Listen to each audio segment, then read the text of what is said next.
Hi guys. Welcome to Movies Described. In today's video, we will summarizing a 2021 superhero film which based on the Marvel Comics character Spider-Man. The name of the movie is Spider-Man No Way Home. This film is the sequel of 2017 release Spider-Man Homecoming and 2019 release Spider-Man Far From Home. So, sit back and relax. After Quentin Beck frames Peter Parker for murder and reveals his identity as Spider-Man, Parker, his girlfriend MJ, best friend Ned Leeds and Aunt May, are interrogated by the Department of Damage Control. Lawyer Matt Murdock gets Parker's charges dropped, but the group grapples with negative publicity. After Parker, MJ, and Ned's MIT applications are rejected, Parker goes to the New York Sanctum and asks Stephen Strange for help. Strange casts a spell that would make everyone forget Parker is Spider-Man, but it is corrupted when Parker repeatedly requests alterations to let his loved ones retain their memories. Strange contains the spell to stop it and makes Parker leave. Parker tries to convince an MIT administrator to reconsider MJ and Ned's applications, but he's suddenly attacked by Otto Octavius. Octavius rips Parker's nanotechnology from his Iron Spider suit, which bonds with his mechanical tentacles and allows Parker to disable them. As Norman Osborn arrives and attacks, Strange teleports Parker back to the Sanctum and locks Octavius in a cell next to Kurt Connors. Strange explains to Parker that, before he was able to contain the corrupted spell, it summoned people from other universes who know Spider-Man's identity. He orders Parker, MJ, and Ned to find and capture them.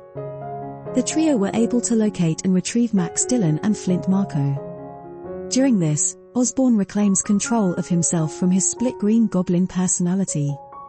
He goes to a FASD building where May comforts him before Parker retrieves him. While discussing their battles with Spider-Man, Osborn, Octavius, and Dillon realize that they were pulled from their universes just before their deaths. Strange prepares to reverse the contained spell and send the villains back to their respective universes, but Parker argues that they should first cure the villains' powers and insanity, to prevent their deaths upon their return. Parker steals the spell and traps Strange in the mirror dimension, and with the help of May, he takes the villains to Happy Hogan's apartment. He cures Octavius, but Osborn's goblin persona takes control and convinces the uncued villains to betray Parker. Dillon, Marko, and Connors escape and Goblin fatally injures May. Before she dies, May tells Parker that with great power, there must also come great responsibility.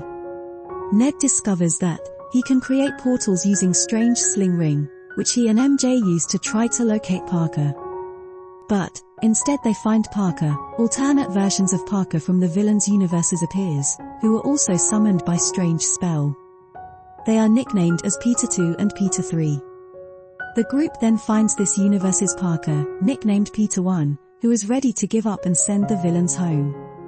The alternate Parkers share Thea's stories of losing loved ones, and encourage Peter 1 to fight in May's honor. The three Parkers now work together and develop cures for the villains. The group lure Dillon, Marko, and Connors to the Statue of Liberty. Peter 1 and Peter 2 cure Connors and Marko, while Octavius arrives to help cure Dillon, and Ned frees Strange from the mirror dimension with a portal. The Goblin appears and unleashes the contained spell, which begins pulling more people in from other universes. Strange attempts to hold them off while an enraged Peter 1 tries to kill the Goblin. Peter 2 stops him and Peter 3 helps Peter 1 inject the Goblin with his cure, restoring Osborn's sanity. Peter 1 realizes that the only way to protect the multiverse is to erase himself from everyone's memory. He requests Strange to do so, while promising MJ and Ned that he will find them again. The spell is cast and everyone returns to their respective universes, including Eddie Brock, who leaves behind a piece of the Venom symbiote. 2 weeks later, Parker visits MJ and Ned to reintroduce himself, but he decides against it. While mourning at May's grave, he has a conversation with Hogan and is inspired to carry on, making a new suit and resuming his vigilantism. With this the movie ends. If you like this video, please subscribe to our channel, and hit the bell icon for videos in future. See you in another recap. Until then, take care.